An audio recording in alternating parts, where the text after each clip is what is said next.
We invite the CEO of Amani Advisors, Madam Suhaida Mahpoud, to moderate the third session. And we are delighted and privileged to have 5 revered speakers. The first is Fadilatul Sheikh Dr. Salim Al-Ali, Sharia Advisor, Dubai, Al-Emirat Al-Arabiyyah Al-Muttahida. And we have Mr. Kelvin Tan, CEO, Audax, and Mr. Arsalan Ahmad, CEO and Board of Director, Berjaya Capital and founder, MMOB Limited. And Mr. Glenn Shaw, Chief Technology Officer, Aeon Bank. And last but not least, Muhammad Nizar Mustaqim, President Director, Hijra Bank, Indonesia. تفضلوا.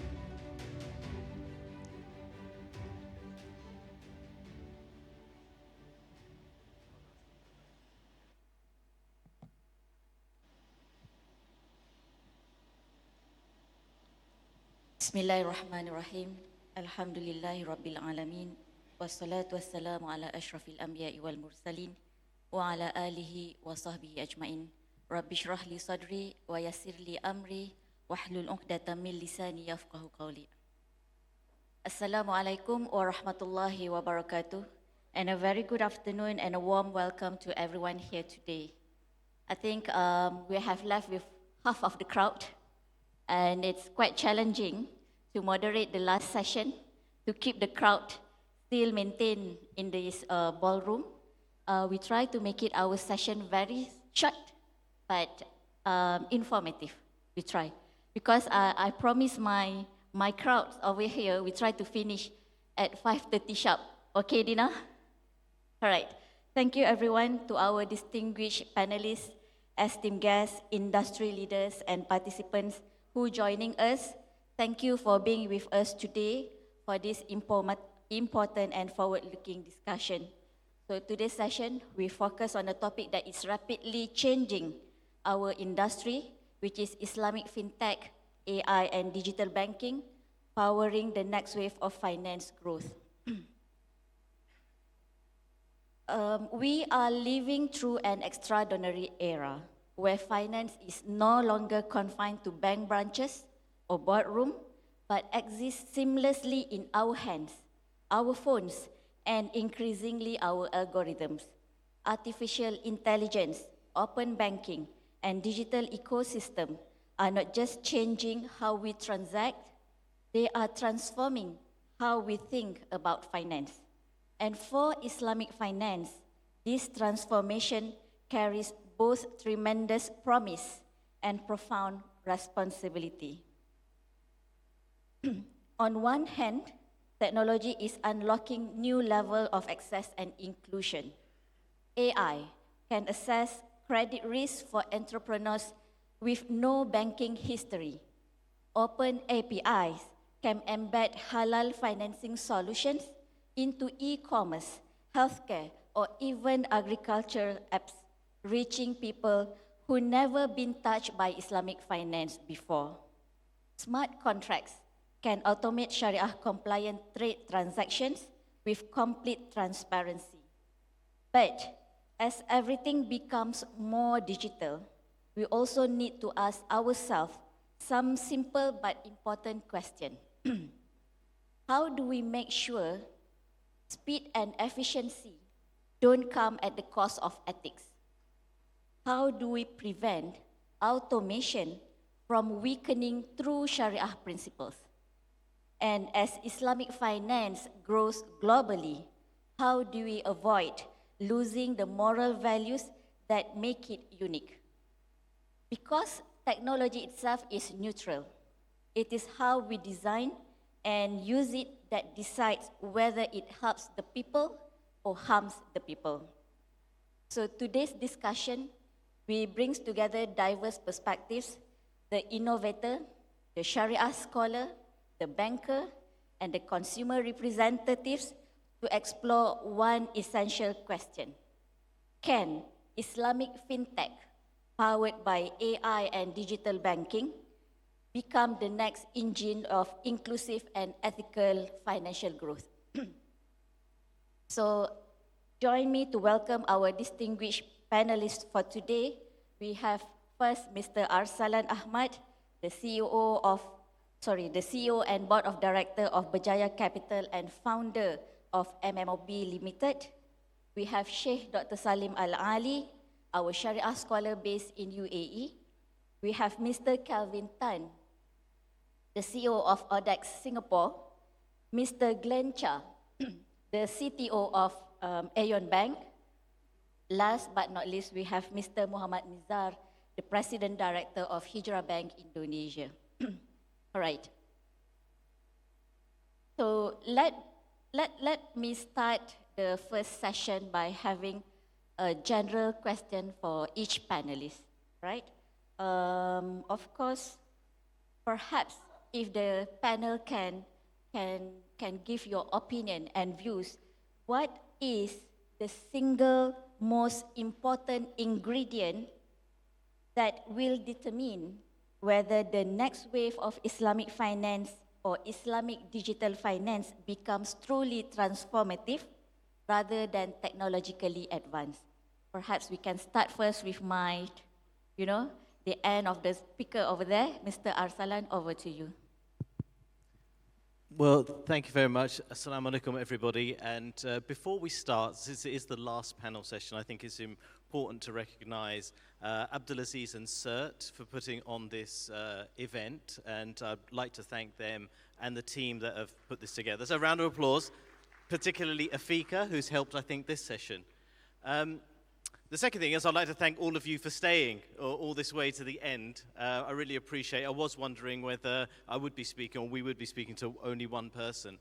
When we talk about the ingredients, I'd like to perhaps be the old uncle on the panel who's been in the industry for a long time, having been in Islamic finance for many years and been the CEO of 2 banks, and be slightly controversial. And what I think the key ingredient in Islamic finance to really navigate its potential and its much needed potential in the world as a counterbalance to what we're seeing in the modern paradigm that has led to 1% of the population owning 95% of the wealth of the world, and that in any measure can't be justified. Now, what is the key thing that Islamic finance needs to do, along with its guiding principles from Sharia, along with many passionate people who come to the industry and choose it over its conventional counterpart? What is the missing ingredient? Is the very nature of the capital that is within Islamic finance, period. I will give you some very specific examples of why that's the most important ingredient. You may look, for example, let's have a look at public trust in financial institutions. When we talk about the breakdowns that occurred in mis-selling, in the LIBOR scandal, in what happened in 2008, that all came down to individuals making decisions that were driven by what? A very clear profit incentive. When we talk about COVID, one of the things that was, with different views, how that came about and why we were subjected to it, we look at certain things like, we will have a moratorium on payments. And Malaysia did something for the first 3 months that nobody in the world did, which was said no compounding of interest, which of course only lasted for 3 months before there was a tremendous pressure, whether conventional or an Islamic workaround, for people to have what? Those who had home financings will now have an enormous balloon payment at the end, creating a sword of Damocles in their attempts to grow their wealth. So just starting with that, I think the most important thing for delivering, whether it's Islamic finance generally or whether it's through technology, enablement, and is actually going to be the nature of the capital. Will it be the right type focused on the right impact and patient enough to allow, for example, digital projects that could make a difference, to have the long enough time to actually deliver what they potentially can, or will they just get cut as an expense that hasn't gone right? Thank you, Arsalan. Perhaps we can continue with Mr. Nizar over there. Thank you. Bismillah. Assalamualaikum warahmatullahi wabarakatuh. Thanks for having me, everyone. And thank you for Cliff to inviting me here. So related to the Islamic finance, especially I would like to starting with talking about the Indonesia, especially in the digital, how digital can be drive, how digital can drive the Sharia digital finance. The first is maybe you knowing about how Indonesians characteristic. Indonesian peoples is more than 250 million peoples. And after that, you know about the inclusion. The inclusion, the Indonesian people, 87% is Muslim, but the inclusion is around the 30%, the 13%, sorry. So this is part of the gap and digitalization and how AI and fintech, it can be increasing the inclusion. Because this is the very real experience that, to increasing the inclusion in Indonesia, the digital bank, the digital as well as the digital bank is really important because of we know that in Indonesia, the average using of the device is around 6 hours per day. So it's part of the highest in the world. But we know that there are so many people that doesn't have a bank account. So we need to try with technology, we can try to integrate it how the technology can be reach more people. So it trying to impact and trying to being inclusive to the people, and the people can be know that Sharia finance can help their financial needs. So the first, if your question is about how the digital can be drive and can be creating the value, I think the first is Indonesia especially, it can be helps more people. And secondly, it's like the simple technologies like the CRIS, The CRIS can be implemented in every SMEs in Indonesia, and we can tracking every transaction there, and we can creating a good credit scoring for the SMEs, and we can trying to knowing the eligible of the SMEs, etc. And the first, it is very valuable is how the technology can be reach many peoples, as well as like in Indonesia, that's so many unbankable person, unbankable especially on the credit, on the financing. With the technology, we knowing that we're tracking, we can tracing the transaction, we can tracing, so we can starting the journey of the financing. It's like how we can creating financing for the unbankable, starting with the social fund, but we knowing that they really eligible to pay, etc.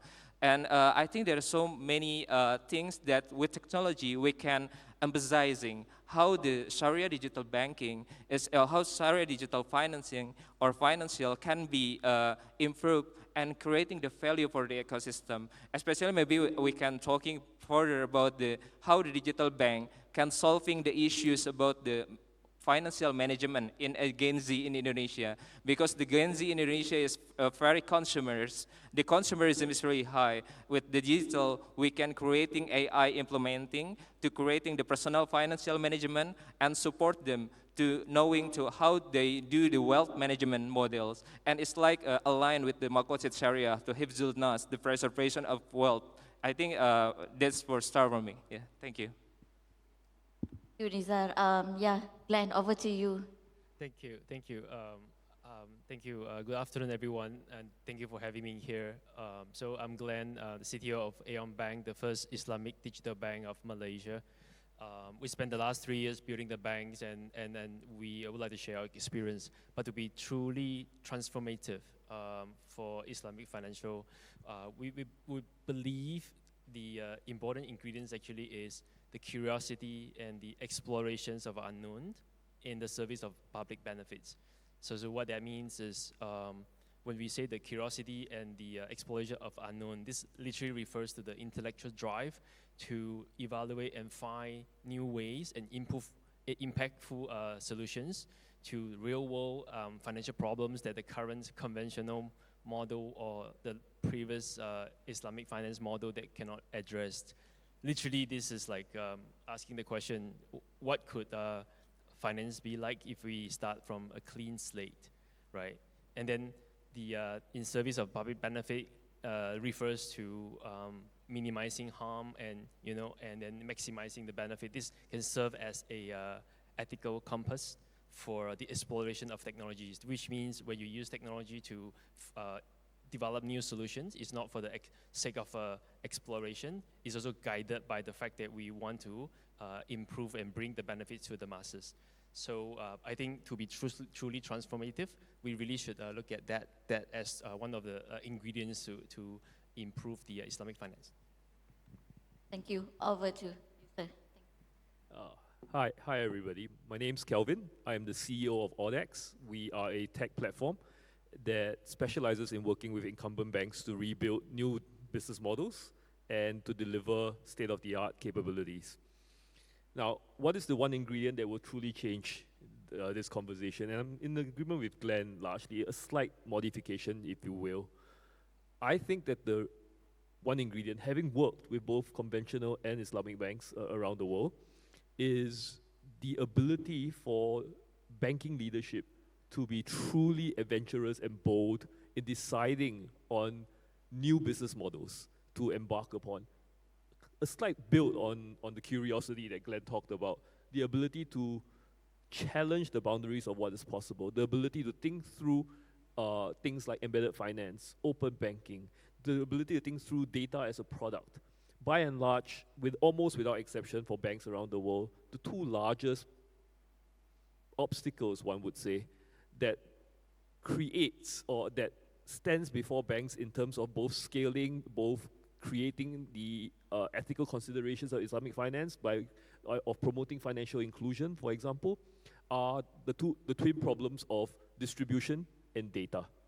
Now, neither of which have been thoroughly solved around the world, but we are seeing the green shoots of that happening with many, many countries, Indonesia, Philippines, most of the developing world starting to experiment with differentiated distribution models through ecosystem platforms, through partnerships, through the ability to ingest data in real time, through cleaning up their data infrastructure to be able to ingest the data and make sense of it, which then leads downstream to underwriting improvements, the ability to provide real value-added financial services products in a Sharia-compliant manner to all the users in those markets. So from my perspective, it requires real conviction, real boldness, real leadership from banking executives. They may have spent a great part of their lives not thinking through bold leadership moves because of the way banking has evolved in the last 30 years. So that, for me, is the primary ingredient. Right. So before we coming to Dr. Salim, perhaps I have a follow-up question to Kelvin, because you already touched about the new banking model, right? So perhaps given your background working on building modular, API-driven and whatnot, do you think that the future of Islamic banking lies in the platform collaboration, where traditional banks collaborate together with the fintech player, the digital platform players, and or are we still in the silo kind of practices, or we are now start building the ecosystem by collaborating with multiple partners? So there are two ways to segregate this conversation. There is the way of collaboration for enhancing capabilities, and there is the way of collaboration with regards to business models and distribution, which I talked about earlier, right? And this applies to Islamic banking as well as conventional banking to a large extent. What do I mean? Let's talk about the first way. No bank in the world can go on its own and build an entire technology stack and run the technology stack and ensure there is no obsolescence risk over the course of the next 20 years. Unless there is so much scale, you build a Revolut and then you go scale around the world and you maintain it centrally. But it is an exception rather than the rule. So from that perspective, it makes a lot of sense for banks to work with point solutions, with comprehensive end-to-end solutions, depending on what the bank's proclivities are with regards to capabilities, right? So does the bank require, for example, an end-to-end box that allows them a full banking platform, or does the bank require a point solution for identity and access management? Those conversations need to be had. So yes, absolutely, from a capabilities and solutioning standpoint, absolutely. On the other side of the equation is the distribution discussion.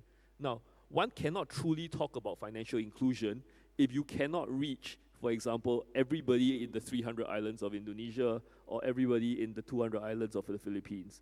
And the reality is banks traditionally have been poor in doing so purely because we have been hamstrung, or banks have been hamstrung by physical infrastructure. What used to be scaling was creating 500 branches and hiring thousands of salespeople to try to create inclusion and product takeoff. That's changed. That's changed with the advent of multiple uh, ecosystem players that everyone has, right? The e-commerce platforms, the travel platforms, the likes of Muslim Pro, where people download it to talk about prayer timings, and to live their lives in adherence to Sharia principles. So the distribution problem has been solved by the non-banks. Certainly, moving forward, the ability of banks to integrate with them for distribution and ingestion of data to create new business models should be the way forward. Right, thank you, Calvin. So now we are coming to Dr. Salim. So we would like to hear from Dr. Salim. I made to understand Dr. Salim has his own presentation. So let's hear from Dr. Salim how is basically the Sharia principles can be integrated into this technologically advanced. How is basically the Sharia principles can be embedded into this fintech ecosystem. So over to you, Dr. Salim.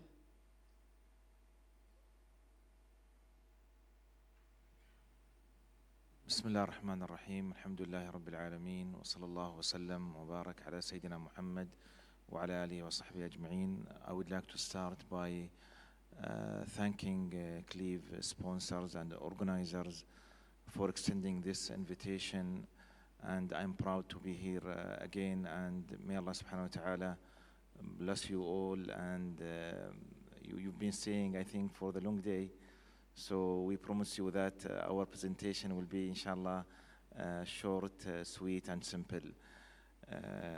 So I would like to start by talking about, actually I don't know whether you have heard about this term, it's called banking as a service.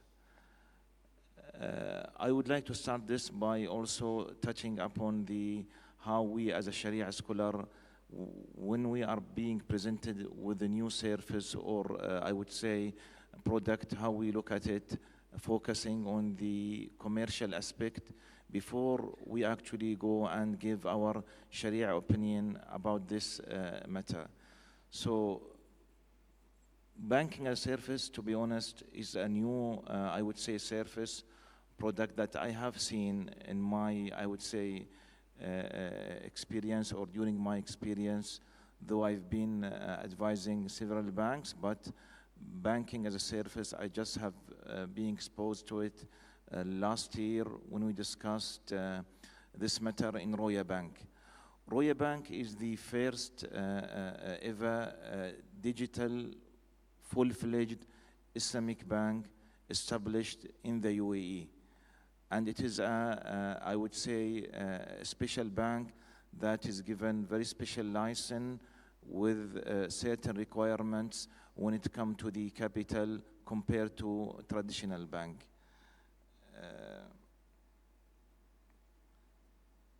So banking as a service, very simple, or simply put, we are integrating as a bank with fintech company. How we are actually providing the banking as a service for those fintech companies. Normally, fintech companies, they would like to promote their products and their services, but actually their customers would seek liquidity. So they will face certain problems to seek liquidity, and also fintech companies in some ways and another, they would like to provide, I would say, very small amount compared to traditional banks as a liquidity or financing for their customers. So the idea came actually to have banking provided for them as a service from the traditional bank. So we integrate with those fintech companies. So through their platform, the customer can access to the banking service. So for example, let's say this company or fintech company, they invest in shares or sukuk, let's say. So the customer would come and through their platform can require financing for such sort of investment. There will be integration between this, I would say, fintech company and the bank at the back end. This actually very important for those fintech company. They are not claiming to be a bank, of course, because bank would require special requirements, license, capital requirements, restrictions, so they can enjoy the whole benefit by having such sort of service provided by a normal or digital bank.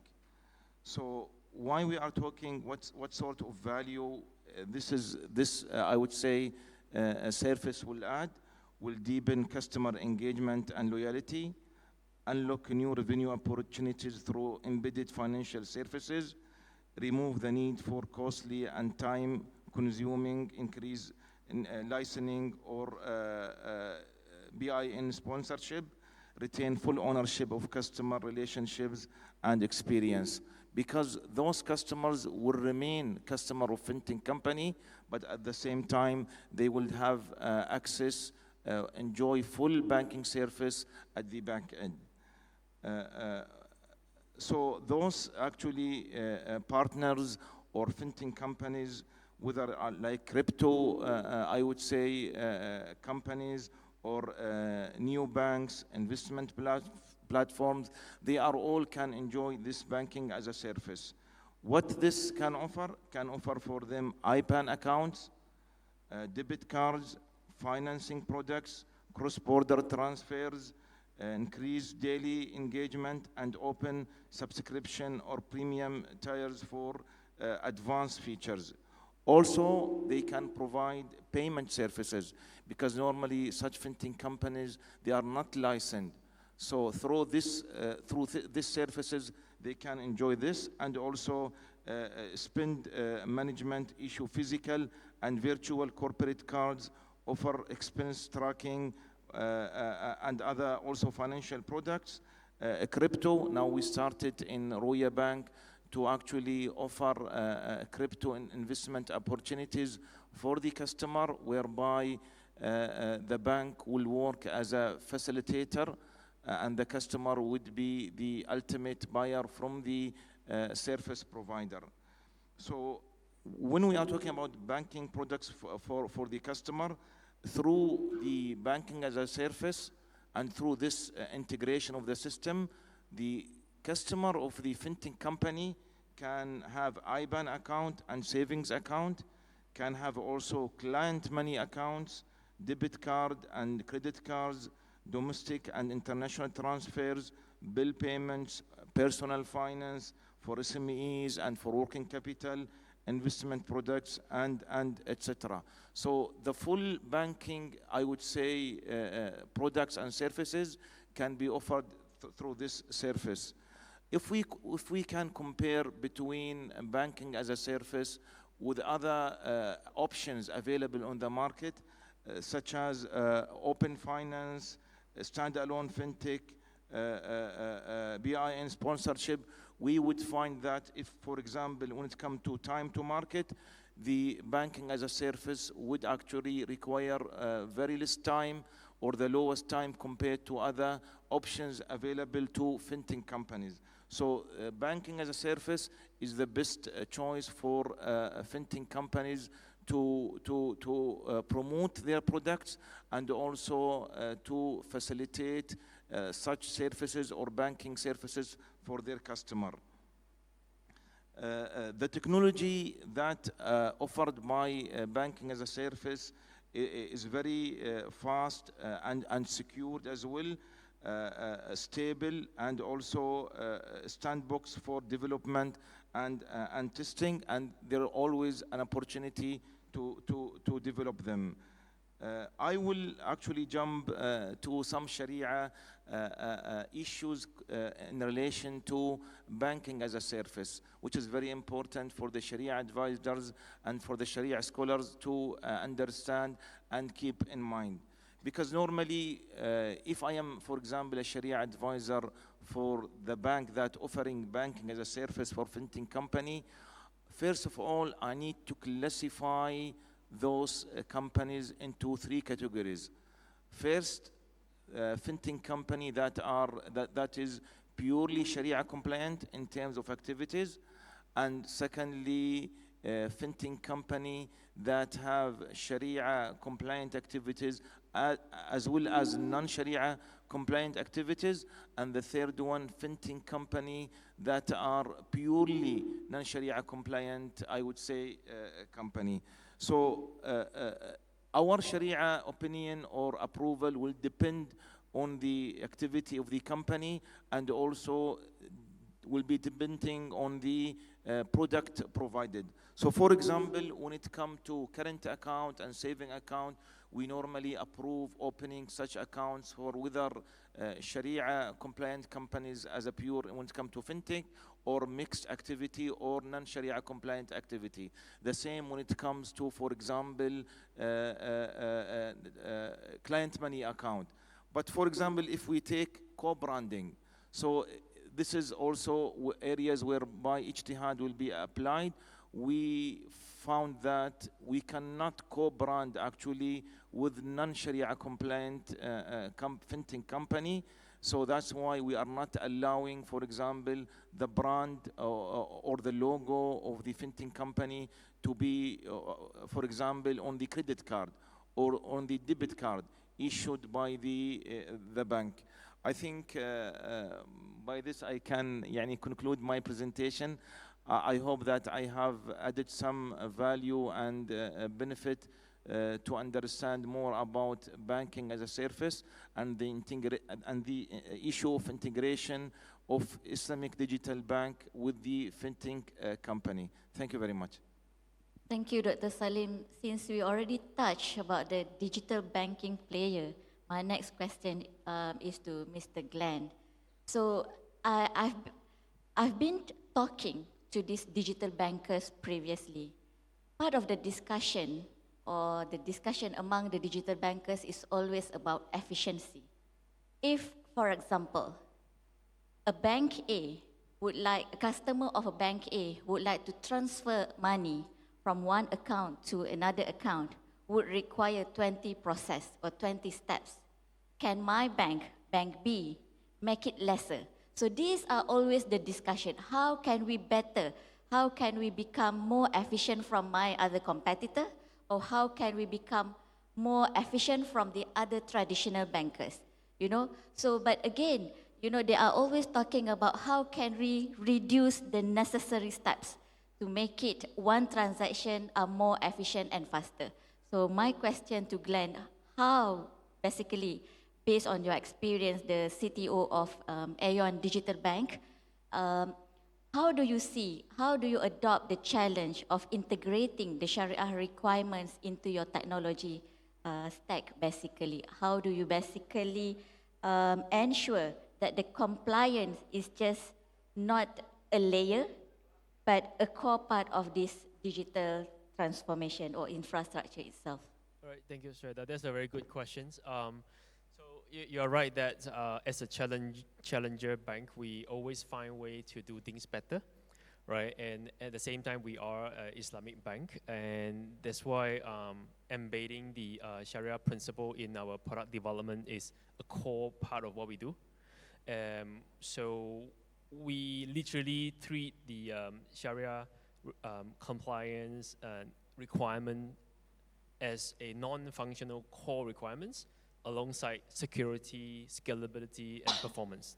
So when we first starting to design the product, for example, the user interface, the UI UX, we already would take the guidance from our Sharia committee and Sharia division colleagues to be passed to our designers.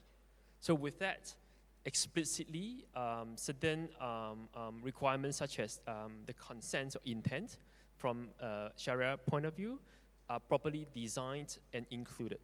I give example. Certain products may have IBRA, rebate, right? We, as part of the digital contract signing process, the section that require customers' consent on IBRA will be explicitly presented. And then with that, the system is designed such a way that if the consent is not captured, then the transaction cannot continue. Yeah, so by embedding the requirements into the software development and product development process, we can ensure that the Sharia integrity and also the Sharia requirements are properly embedded. Another example for our business banking, right? So we have just launched the business banking recently, and to be onboarded as our business banking customers, we will refer to the MSIC, the Malaysia Standard Industrial Classification Code, and keywords. So those two parameters will be reviewed programmatically to ensure only Sharia compliant businesses are onboarded to become our customers. So with that approach, as you can see, we actually are not adding a lot more overhead. It's just very naturally part of the process. And that really allows us to continue to offer our Sharia-based products and with a very efficient customer journey. All right, thank you, Glenn. Perhaps we can, we already touched a bit deeper from the Sharia governance into products, so perhaps we can go back to the bigger discussion when we talk about the technologies itself. Perhaps, Arsalan, my question to you. So how do you see technologies like AI, open APIs, and data integration redefining the future of Islamic finance? Thank you. Well, look, I'm going to split that into two, and I'm keep it quite short so we have time for questions, and obviously I think the moderator wants to end at 5:30. When we're talking about, I'd like to talk about what's possible today and what needs to be looked at for the future for the industry in order for it to thrive. So when we talk about open APIs, and to make it kind of cut it short for everybody, every single financial institution today has APIs. There's a question whether it's been cataloged, externalized, and then on top of that, when you've seen a set of APIs as a bunch of code, whether it's been integrated into something that someone can visually understand, and then you have it in a playground or an app store that you can download and use. If Islamic finance and the industry accelerates its pathway on that, it has an ability to do something very special, which is help people part with money. What do I mean by that? You know, everybody knows that getting anybody to do a sale, in fact, getting budgets approved even, is a real, it has to be done in an emotional way at the right place. And sometimes that isn't in the branch or on the banking app, but it's in the right place where you embed that service. And there's such a massive open space in that because the size of the embedded finance market has only really been taken up with embedded payments. Really, the embedded insurance and credit is larger than collectively the embedded payments. So I think that, and people say, well, what does all of that mean, except for a shameless plug of, say, go and have a look at mmob.com. What I would say in Malaysia is for people to start to interact with PayNet and what they're doing with their open finance initiative. It will help the industry accelerate, and it will help them to be able to be at the right place at the right time, and people therefore taking their products and services. When it comes to artificial intelligence, there are things that are done today around the world that can be done within emerging markets. We have to understand that most Muslim countries are in emerging markets, therefore, by definition, the majority of the population are underserved. In order to be saying, look, I need, 2 years worth of EPF plus 6 months of continuous payments, and then it's a real challenge. So when we looked at the underserved or subprime market across the world, there are companies that are able to provide, on the basics of machine learning, are able to provide solutions today. But the question is how they're adopted and where people have the ambition to adopt it. For example, Zoral Labs. Even, for example, on the wealth side, there are companies today around the world that provide machine learning with regards to balancing portfolios to beat the market. In fact, Daud Vikri, who's very well known in the Islamic finance market, is part of a company called Alphalytics, which does exactly that. So there's things today that people can do, and there are pathways for them to do that, either by speaking to PayNet, for example, in the context of Malaysia, but I more broadly said that, or working with folks like MMOB, or with the likes of Zoral Labs and Alphalytics and their competitors, that they can do something today. But really it's about having the will or the willpower to do it. When it comes to the future of AI, I think it's very important for banks to understand where they sit in all of this. And most people don't understand how to think about the issue. They think it's Microsoft and Copilot. Well, actually, Copilot only does 0.0001% of what you can do in AI. So banks or all leaders need to understand that AI has to be thought in this one way only.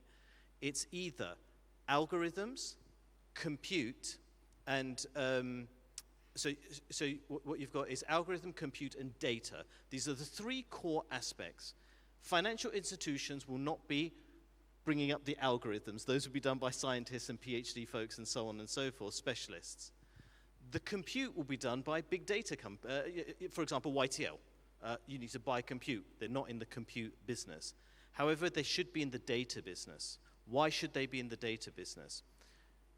Today, there are agentic AI companies that are coming, not by using large language models, but using a mixture of agents and also using reinforcement learning along with large language in order to basically, you can create a bank without people. How would you do that? Your data needs to be, number one, vectorized and labeled in the appropriate way to be able to integrate and speak to these AI agents. And tomorrow, Islamic financial institutions could literally spin up in a country without having any people at all. Yes, we need to part the regulatory side and the capital side and the access to funding, all of that stuff, sure. But in concept, what's possible? What most large institutions in the conventional space do, they are unable to really either one, understand that, or two, really be able to nimbly focus on being on the data side. Bajaya Capital invested on the algorithm side. So we've actually invested in companies that work for financial services, putting together agentic agentic AI for financial services. The last point I would say, and this is just a general point to anybody, but particularly Islamic financial institutions, is for them to understand what data sovereignty is, to understand if their data is sovereign. So for example, if you are on Google or you are on Microsoft, your data's not sovereign because they are signed up to the what? The US Cloud Act, which actually means that the data is not sovereign to the institution. The only reason I say that, I don't think there's anything particular issue with the US having access to it, but the data is where the value from an institution will come, and it should remain sovereign. So I've kind of touched on a few things. If there's questions that people want to ask, they can do that, and I can answer those specifically. Thank you, Arsalan. Actually, I have a follow-up question with regards to the data that Arsalan mentioned just now, but of course, we have few questions coming from the Slido, from the crowd over here, and then to be fair with the crowd, with the participants, allow me to read some of these questions, and then to the respected speakers to answer this question. Yeah, perhaps, Arsalan, there is a specific question for you. What is a problem with capital in Islamic finance? How does it impact technology and innovation? I think this is perhaps follow-up question from your beginning speech just now. Yeah, so I think the most capital in the world is the bastard Frankenstein child of Milton Friedman. Now, Milton Friedman, in terms of the Friedman doctrine, wasn't trying to say profits, profits, profits, but that's actually how it has been interpreted. I think he had a much more nuanced view. Unfortunately, the capital that runs in any institution, whether it's Islamic or not, whether it's a technology company or not, whether it's a service provider, a BASWA, it doesn't matter what it is, what they're looking for is profit maximization. The moment that occurs, forget the rest of it. And people will say, well, how do we know that? Because we can observe the outcomes that are occurring every day to people when you're out on the streets, in your family. You can see what it is. Now, this isn't a slight on any of the executives who are in their roles because they're trying to make a difference. They just can't fight against that. And I think Islamic finance has a role in society to say, no, there is an alternative way, and I'm not saying the basic copycat of conventional didn't have value. I think it's got a tremendous amount of value for anyone who's heard me speak. I've actually said that on many occasions. However, it needs to stand up against what is obviously not sustainable, as we see multiple social issues rising related to finance, and the financial services system is unable to find solutions, even if you've got well-meaning people trying to do something. So that's the problem with it. What's it got to do with technology projects? Well, you can have an AI. Imagine I just said that, a bank without people, and it's set up perfectly. Well, what are the values that's instilled in it? Because if someone's turned around and said, listen, work out how much I can charge everyone else and get away with it and make more of a profit, you're adding to the problem. In fact, you're compounding it and you're making it, exponentially increasing it. So that's the point. The nature of the capital has to change, because the intention of an organization has been proven today that even if you have the best corporate intent, bad outcomes can occur or suboptimal outcomes can occur. If you have the best leaders and most inspirational leaders, they can't overcome that wave. So that was the point that I was making, but thank you for the question. All right, thank you, Salan. So perhaps we can go to the next question. Is Islamic finance technology truly different from technology used in conventional finance? Or is it simply conventional technology with additional spec? So perhaps Glenn or Kevin can answer for this. All right, so I would probably just answer from this perspective.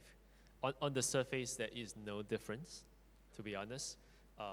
Technology is neutral. I think what Zoraida has mentioned at the beginning, right? The difference, though, is how you use them, right? Like I mentioned earlier, a lot of time when it comes to technology adoptions or when it comes to designing and building the product, is at which point do you embed the Sharia principle? If it is part of your product development process, you are not treating it as just a layer on top. I believe that itself would allow the organization or the institutions to deliver a ethical-based product that has sustainable impact. Just to add to Glenn's point of view, I mean, we've delivered a number of modernization case studies for banks in the Middle East as well as in Southeast Asia, both Islamic and conventional. And we found that from a technology standpoint, purely from a technology standpoint, the execution is not too different. That being said, the ability to have, well, the experience and privilege to have done and executed for both Islamic and non-Islamic banks around the world has allowed for us to, like Glenn, build it into our operating muscle, which therefore means that everything from the platform's perspective is configurable to include Islamic capabilities as and when needed, right? So the softer side of the technology conversation is not really mentioned here. When you are used to building for clients and looking at the commonalities across Sharia compliant and non-Sharia, more conventional banking products and processes and workflows, what happens then is you will have a workforce that is consciously taking into consideration all the things that are required for Sharia compliance, specifically when you're executing for a Islamic bank. So the easy answer is, from a pure technical standpoint, probably not. From a process, from a muscle building, from a memory, from a configuration standpoint, definitely so. Thank you, Calvin. Perhaps Dr. Salim, if you want to add on your opinion as well, would that be really Sharia requirements to have a very distinguished and specific technology for Islamic finance as compared to conventional? Can we use the same technology, or do we really need to have a specific and distinguished technology for Islamic finance?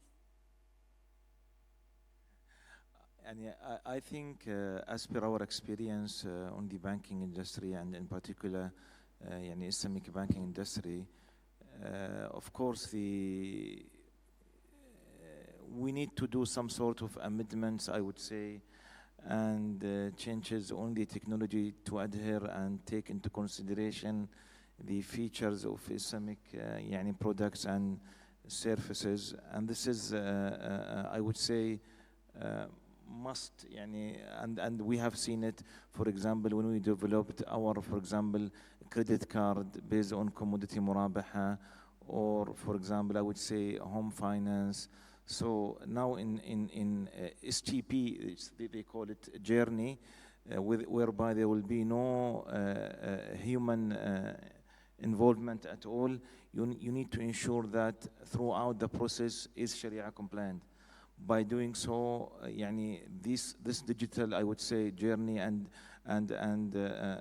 technology would help the bank and Islamic Bank in their Sharia audit later on to minimize, I would say, purification and even Sharia observation and making the human, I would say, errors at the minimal stage.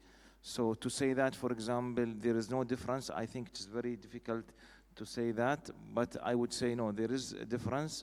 But I think we need to because the original question, we need to answer also whether our risk and rewards is different from conventional industry, which will take us to, I would say, another discussion.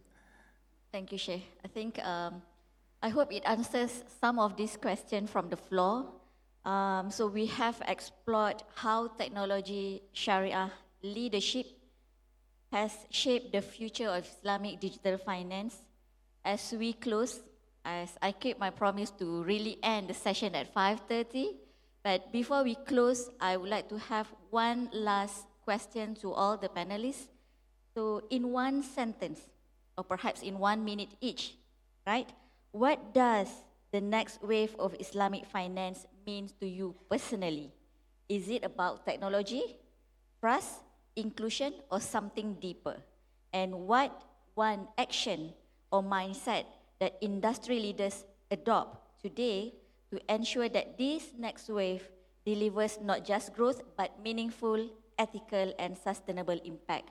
Perhaps we can start first with Mr. Nizar. Thank you. It's a good question actually for close that. The first is in Islamic, maybe in the next, the first is how the difference between Islamic finance and conventional is about the ethical and trust. So I think the Islamic finance in the future is need to align with how we creating the difference between ethics and trust, and how to creating. I think technology is part of them, and how maybe the process in the every single business process is aligned with Sharia, and technology ensure it's like a smart contract, etc. So it's part of how the Islamic finance in the future, how to building trust, how the Islamic finance is like UI, UX, creating a technology can creating how the people's or user feeling comfortable with the Islamic digital finance, etc. So I think in the next, we know that the generation is Gen Z, is one of the generation that can creating the great economics. So we need to knowing their characteristic. So the Islamic finance is trying to creating a comfortable, ethical, and being trust, and trying to align with the Maqasid Sharia also. I think that's the standard for me. Over to you, Arsalan. Yeah, so I think I'm going to kind of sound like a broken record here, but I really hope that the industry over the next decade is able to source capital that will be able to focus on a truly social bank. I think that's really, really important, that it understands that what it is trying to achieve is those positive outcomes. It doesn't mean it should be loss-making. Do you know what I mean? It doesn't mean it shouldn't make a profit. It doesn't mean it shouldn't innovate, but it is there to address real social needs. And I hope that the industry is able to find that capital, make a mega Islamic bank that really focuses on that. I'm not saying that the path that existing Islamic financial institutions are on is wrong. It's just a path. There needs to be a new path, and I really hope that's the case. That being done, I hope it is with the best technology. Why is this? If I just break the fourth wall a little. One of the people that I know quite well is a gentleman called Professor Richard Sutton.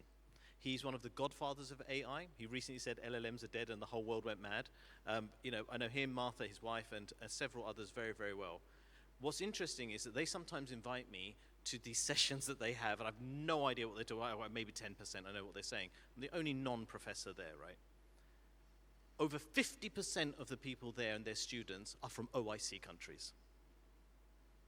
Right? Some of the hardest things that the professors are trying to solve for are being solved from kids from Egypt and Iran and Pakistan and so on and so forth. And I really hope that through AI, because these are mostly AI folks, and technology, there's an ability to deliver not just with the capital, but with an actual operations that is able to use the best of what is being created from technology and AI and giving that back to people who need. So that's my personal hope I think you asked for. Glenn.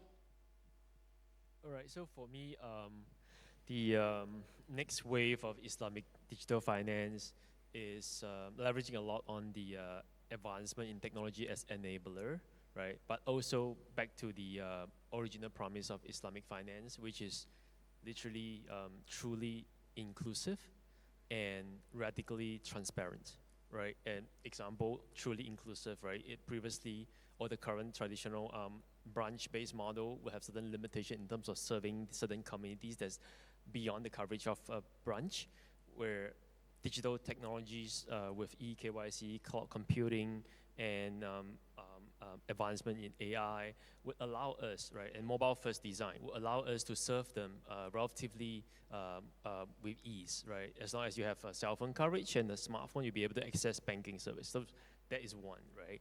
And then with the auditable technology stacks and the implementations, the computations of profits earned, right, and also the commodity title, all these are instantly verifiable by, be it Sharia committee or a customers. So that makes the whole experience more transparent, right? And lastly, to turn this into a sustainable growth, the suggestion would be to really adopt the maslahah concept, public benefit by default. When you include that concept as part of your product design, then we believe that your product will be truly ethical based and as well as delivering a very sustainable impact to the community they are serving. Calvin. This is a very hard question to answer because so many things. But if I were to pick one, I think what will drive the next wave of Islamic finance globally is the ability of large Islamic financial institutions to take a step back and start thinking of themselves not as balance sheet providers, not as asset and liabilities, but as data companies. If you center that at the core of what you actually do, that changes how you think about infrastructure and what you can do with the infrastructure moving forward, both in terms of inclusion, in terms of new product sets, in terms of the ability to be massively Sharia compliant, yet at scale doing good for the rest of society. So that would be my one change that I would really like to see. Fantastic, very interesting. I think join me to thank to all our panelists. I have Arsalan, we have Mr. Nizar, we have Glenn, Calvin, and Sheikh Dr. Salim for sharing their insights and experience and vision for the future of Islamic finance. So today, we have seen how technology, ethics, Sharia governance, and leadership intersect to shape not just digital banking, but the broader purpose of finance itself. As we move forward, the challenge and opportunity lie in aligning innovation with values, ensuring that AI, fintech, and digital banking are not only tools for growth, but catalysts for inclusion, ethical conduct, and social impact. So on behalf of the organizers, I want to thank once again to our panelists for their invaluable perspectives, and all of you, the audience, for engaging in this important conversation. Let's continue to innovate responsibly, collaborate across disciplines, and lead the next wave of Islamic finance toward a future that is both technologically advanced and deeply principled. Once again, thank you and enjoy the rest of the event. Assalamualaikum warahmatullahi wabarakatuh. Waalaikumsalam warahmatullahi ta'ala wabarakatuh. Thank you to our moderator and our panelists. We now wish to invite Sheikh Muhammad Izwar Rushdan bin Muhammad Basir partner, Hisham Sobri and Kadir to present the mementos. Dipersilakan.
we have one group photo with all?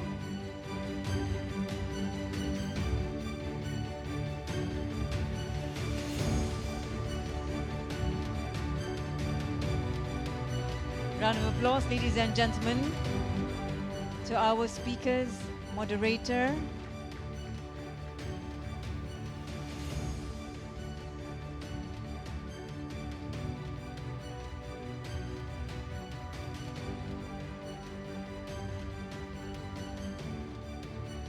Thank you.